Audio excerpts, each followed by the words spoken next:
ఇక హెచ్సియు వ్యవహారంపై కేంద్ర అటవీ పర్యావరణ శాఖ స్పందించింది. రాష్ట్ర అటవీ పర్యావరణ శాఖ ముఖ్య కార్యదర్శికి కేంద్ర అటవీ పర్యావరణ శాఖ లేఖ పర్యావరణ విఘాతానికి కారణమైన వారిపై చర్యలు తీసుకోవాలి అని కేంద్ర అటవీ పర్యావరణ శాఖ చెప్పింది. ఇక చెట్లు జంతుజాలానికి హాని కలగకుండా జాగ్రత్తలు తీసుకోవాలని చెప్పింది. ఇక విచారణ జరిపి సాధ్యమైనంత త్వరగా పూర్తి నివేదిక అందించాలని కోరింది కేంద్రం.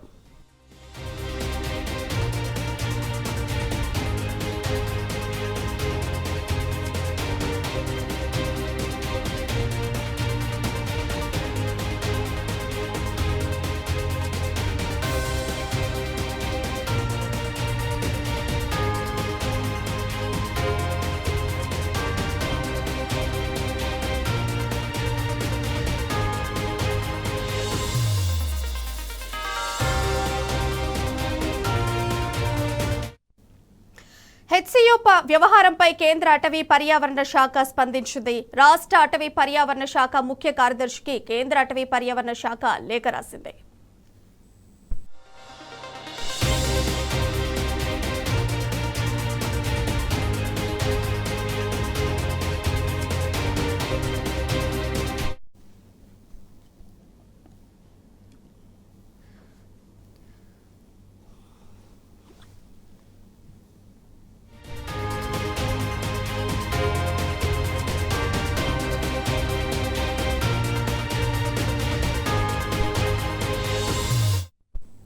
ఇక హెచ్సియు వ్యవహారంపై కేంద్ర అటవీ పర్యావరణ శాఖ స్పందించింది. రాష్ట్ర అటవీ పర్యావరణ శాఖ ముఖ్య కార్యదర్శికి కేంద్ర అటవీ పర్యావరణ శాఖ లేఖ రాసింది. ఈ అంశానికి సంబంధించిన సమాచారం మా input editor Suraj phone line ద్వారా అందిస్తారు. అయితే సూరజ్, పర్యావరణ శాఖ స్పందించింది, పర్యావరణ శాఖ ఎలాంటి చర్యలు తీసుకోవాలని చెప్పింది, దీని గురించి పూర్తి డీటెయిల్స్ ఏంటి?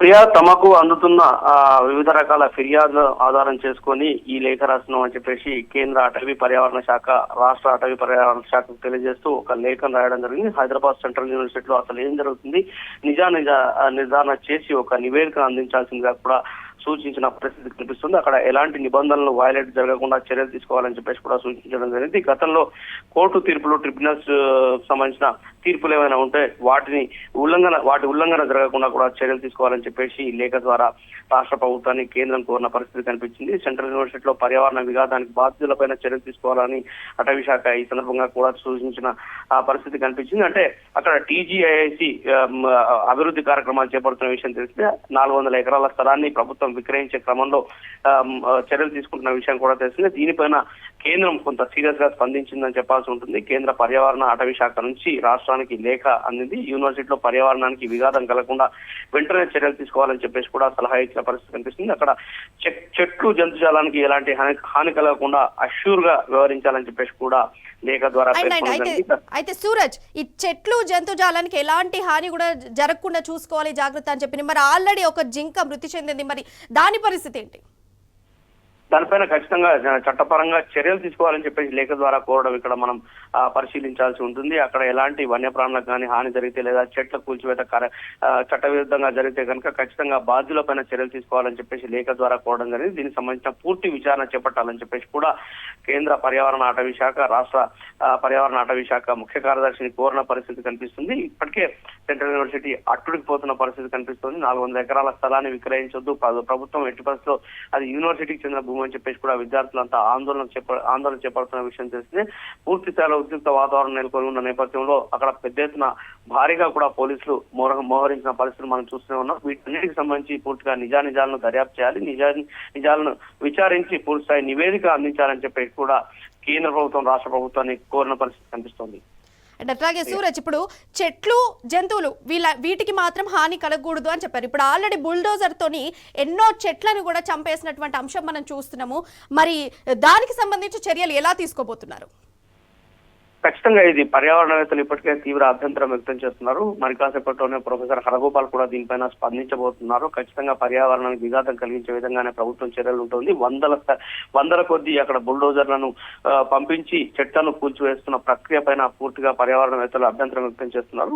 యూనివర్సిటీ విద్యార్థులు కూడా ఇదే విషయాన్ని ఆక్షేపిస్తున్న విషయం తెలిసింది. ప్రొఫెసర్లు కూడా ఇదే విషయం పైన ప్రకటన చేస్తున్నారు. ప్రభుత్వం దుందుడుగా వ్యవహరిస్తుంది, ప్రభుత్వం ఏకపక్షంగా వ్యవహరిస్తుందనే ఆరోపణలు వెలువెత్తున్న పరిస్థితి కనిపిస్తుంది.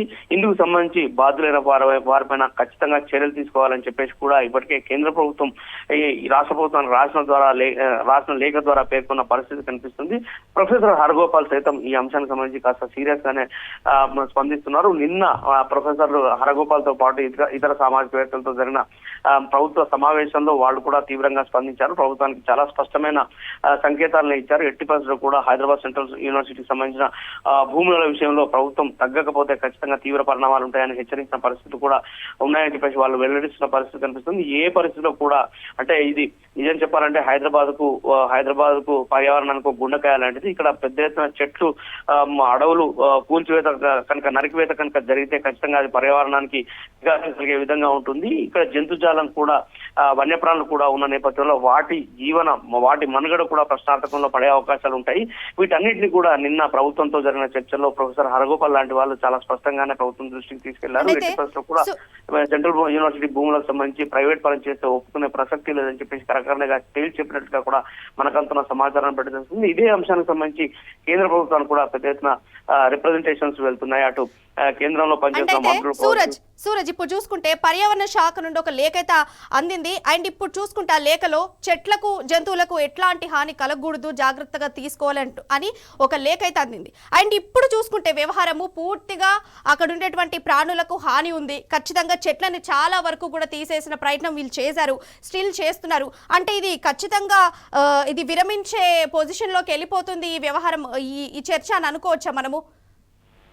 ప్రభుత్వ వైఖరి చూస్తే కనుక కొంత మొండిగా వెళ్తున్న పరిస్థితి కనిపిస్తుంది. విద్యార్థుల అభిలాష కావచ్చు, లేదా మేధావులు పర్యావరణవేత్తల అభిలాష కావచ్చు, లేదా ప్రొఫెసర్లు ఇక్కడ గతంలో పనిచేసిన సామాజికవేత్తలు వీళ్ళ ఆకాంక్షలకు విరుద్ధంగానే ప్రభుత్వం వెళ్తుంది. బుల్డోజర్లను హైదరాబాద్ సెంట్రల్ యూనివర్సిటీకి తోలిన పైన పెద్ద ఎత్తున విమర్శలు వ్యక్తమవుతున్నాయి. ప్రభుత్వం వెనక్కి తగ్గేది లేదనే చందంగా మొండి వైఖరిని ప్రదర్శిస్తున్న తీరు పట్ల కూడా పెద్ద ఎత్తున విమర్శలు తలెత్తున్నాయి. నిన్న ఇవాళ చూసుకుంటే కనుక అటు మీడియా సంస్థ కూడా స్పష్టమైన ఆదేశాలు కూడా వెళ్ళినట్టు సమాచారం అవుతోంది. సెంట్రల్ యూనివర్సిటీలో ఎట్లాంటి సంఘటనలు జరిగినా ఆ వార్తల కవరేజ్ కి పెద్ద ప్రాధాన్యం ఇవ్వకూడదనే ఒక సలహాను సీఎంఓ నుంచి పత్రికా కార్యాలయాలకు చేరవేసినట్టుగా కూడా ఒక ఆరోపణ వినిపిస్తుంది. ఇదే నిజమైతే కనుక సెంట్రల్ యూనివర్సిటీలో ప్రభుత్వం మొండిగా దుందుడుగా వెళ్తుందనే ఒక ఆరోపణ నిజమనే స్థాయికి చేరే పరిస్థితి చాలా స్పష్టంగా కనిపిస్తుంది. ఇప్పటికే వన్యప్రాణులు తీవ్రంగా ఇబ్బందులు పడుతున్నాయి. చెట్ల నరికివేత కూడా యథేచ్ఛగా కొనసాగుతుందని చెప్పేసి ఆరోపణ వ్యక్తమవుతుంది. ప్రభుత్వం ఇట్లా మొండిగా దూసుకెళ్తే ఊరుకునే ప్రసక్తి లేదని చెప్పేసి కూడా సామాజికవేత్తలు ఒక రకమైన హెచ్చరిక కూడా జారీ చేసిన పరిస్థితులు కనిపిస్తున్నాయి. పరిస్థితి అంతా కూడా ఉద్రిక్తపూరితంగా మారుతున్న తరుణంలో కేంద్రం నుంచి రాష్ట్రానికి వచ్చిన లేఖ ప్రాధాన్యత సంతరించుకుందని చెప్పాల్సి ఉంటుంది. ఒక నివేదికను పూర్తి స్థాయిలో నిజ నిర్ధారణతో ఒక నివేదికను అందించాలని చెప్పేసి, అలాగే అక్కడ వన్యప్రాణులు చెట్లకు హాని కలగకుండా కూడా చూడాలని చెప్పేసి, ఇందుకు సంబంధించిన చట్టాలు అట్రాక్ట్ కాకుండా చూడాలని చెప్పేసి కూడా ఒక హెచ్చరిక వచ్చిన పరిస్థితి కనిపించింది. అలాగే అక్కడ వన్యప్రాణులకు చెట్లకు ఎలాంటి హాని కలగకుండా జాగ్రత్తలు తీసుకోవాలి, మీదే బాధ్యత అన్న చందంగా కూడా ఈ లేఖలో కేంద్ర ప్రభుత్వం అభిప్రాయపడ్డ పరిస్థితి అయితే చాలా స్పష్టంగా కనిపిస్తుంది. Right Suraj, thank you. And ఇప్పుడు చూసుకుంటే అటవీ పర్యావరణ శాఖ నుంచి లేఖ కూడా అందింది. జంతువులకు, వన్యప్రాణులకు, చెట్లకు ఎట్లాంటి కూడా ఇబ్బంది కలగొద్దు, వాళ్ళందరికీ కూడా తగ్గట్టుగా అసలు చెట్లు నరకకూడదు, చెట్లకు జాగ్రత్తలు తీసుకోవాలి, వన్యప్రాణులకు జాగ్రత్తలు తీసుకోవాలి, వాళ్ళకి ఎట్లాంటి అయినా జరిగితే చర్యలు ఖచ్చితంగా తీసుకుంటామని చెప్పారు. అండ్ ఈ లేఖతోనైనా ప్రభుత్వం వెనక్కి తగ్గి ఆ 400 ఎకరాలని వదిలేస్తుందా, లేదు ఈ లేఖ వచ్చినా కూడా మేము వెనక్కి తగ్గమని చెప్పేసి ప్రభుత్వం ఈ లేఖను కూడా పట్టించుకోకుండా పర్యావరణాన్ని పాడు చేసే క్రమంలోనే ముందుకు సాగుతుందా? ఇఫ్ ఇన్ కేసు ఈ లేఖను పట్టించుకోకుండా పర్యావరణాన్ని పాడు చేసే క్రమంలో ముందుకు సాగితే తర్వాత ఎట్లాంటి చర్యలు తీసుకుంటారు? మరి ఒక దిక్కు చూసుకుంటే లేఖ అయితే వచ్చేసింది, ప్రాణులకు చెట్లకు ఎట్లాంటి ఇబ్బంది కలగొద్దని. మరి ఈ లేఖని తిరస్కరించి ప్రభుత్వం ఇంకా ముందుకెళ్ళిపోయి మేము రియల్ ఎస్టేటే చేసుకుంటాము, మేము 400 ఎకరాలు ఖచ్చితంగా మాకే కావాలని ప్రభుత్వము ముందడికి వేస్తుందా?